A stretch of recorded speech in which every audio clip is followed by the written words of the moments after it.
as a people can be equal to those in power. In fact, we can be greater. We can make them work for us instead of the other way around. But of course, we won't do that because we're all brainwashed into thinking that they are on a pedestal higher than us. So to recap, we have these rules that subvert our own desires and are sold to us as protection by people who use them to exploit us. Doesn't sound all that great, does it, folks?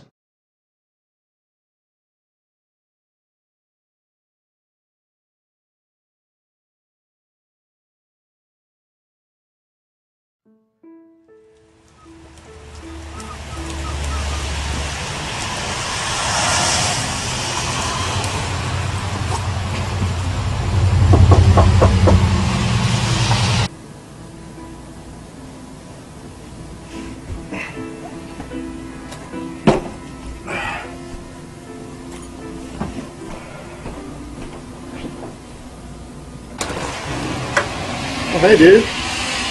Come in, man. So what'd you all do today, man? Oh, not much, man. Just a pretty boring day, actually. Not much happened, Yeah, I hear that, man. Dude, what happened? When did you grow your hair out? What do you mean? Oh, by the way, I want to tell you that I just got back from your parents' house, and I just killed your entire family. Yeah, so here's a knife that I did it with. Where do you want it? Oh, okay. Yeah, you can just put it in the dishwasher. I didn't really know you were coming here, but I got you a milkshake. You want it?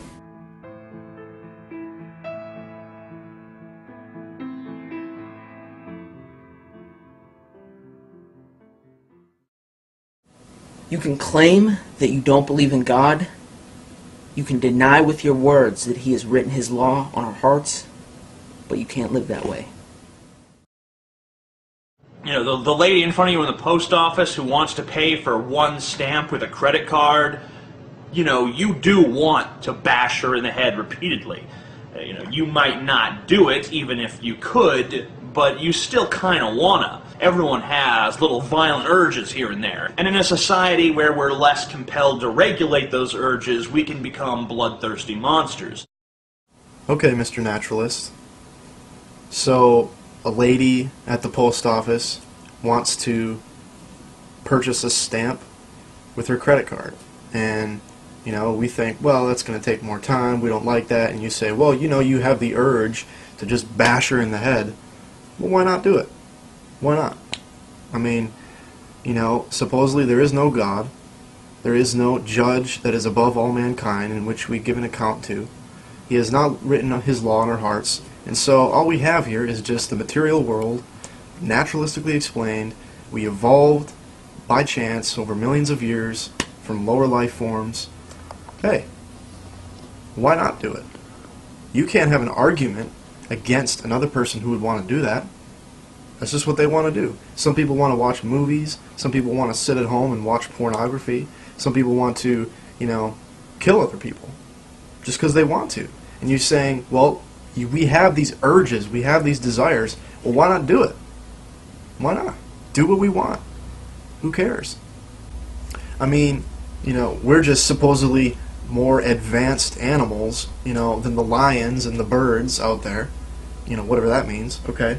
More advanced. Well, whatever. We just happen to evolve farther, which means we happen to just naturally, randomly change our chemical makeup into a different, bag of stuff. So here we got a lion in the wilderness, out in nature, and he's running around and he eats other lions and he eats other animals. Okay, well here we are, just because we wear a suit and tie, does that mean we're any different? Who cares? Why don't we just eat each other? Some people choose to do that. Hey, some people choose to do that. Hey, I like to wear the color blue. I like to wear a tie and stand up in a classroom and teach. Well, some people like to kill. So why don't we just, live like the lions do, okay? Why don't we just live that way? We have no argument against it on the naturalistic perspective. So, okay, Mr. Naturalist, live consistently with your worldview. You cannot do it. And you cannot give an account for moral absolutes, and you cannot judge with an absolute standard because there is none. There's just a natural world. Again, you can claim that you don't believe in God. You can deny that He's written His law. on our hearts. But you can't live that way.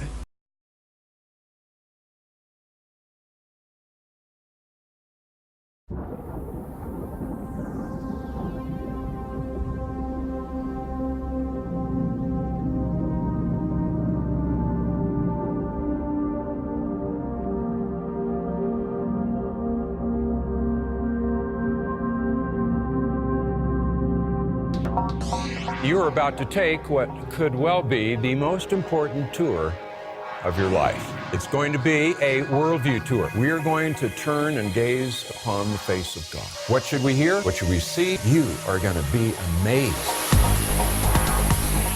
Why did Jesus come into the world? Do you know who Jesus is? Do you know? From time to time, we're going to bring some experts into the classroom. The world is reeling with uncertainty. It's almost like it's in the air. Truth is fundamentally about who God is. We're challenged to either confront culture, to abandon it, or transform it. Is our culture filled with lies? This is a battle of worldviews. Do you really believe that what you believe is really real? Evil, what is it? Where did it come from? Why is it in the world? Who is God? Who is God? Who is man? What does God say about who man is? What takes us captive? What is insanity? What is the world's view of work? God is a God of social order. We're going to look at economics, art, media, music, and literature in this sphere of labor. We're going to look at the area of philosophy and ethics. Everything is about relationships. There is no direction you can travel in which God has not spoken.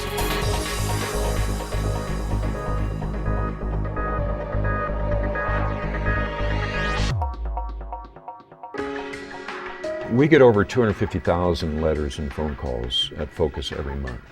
And if you were to listen in on some of those, it would make your heart break. The body of Christ has so bought the lies of the world that we have not only conformed to the world, but we are suffering deeply from the consequences of believing those lies.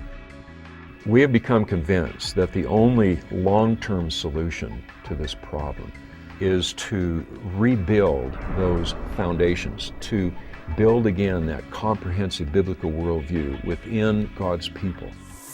One of the effects of a comprehensive and systematic biblical worldview is that you're not as easy to fool.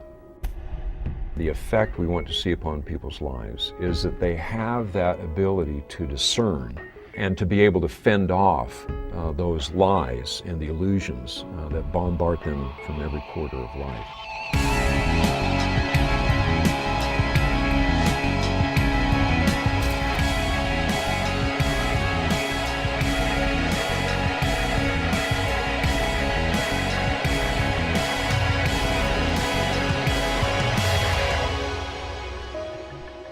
I guess in the end, what we're really after is that we will see God's people hunger for Him, that they will continually be conformed more and more to the image of Christ.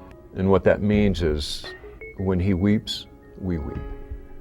What He calls evil, we see as evil. What He calls glorious and good, we see as glorious and good. How do I know I exist? And if I do exist, why do I exist? If I think I exist, where did that thought come from? We're going to build the final pillar history. We're going to look at the American experiment. Intimacy, union, communion, fellowship, love. The God of the universe dwells within me? Wow.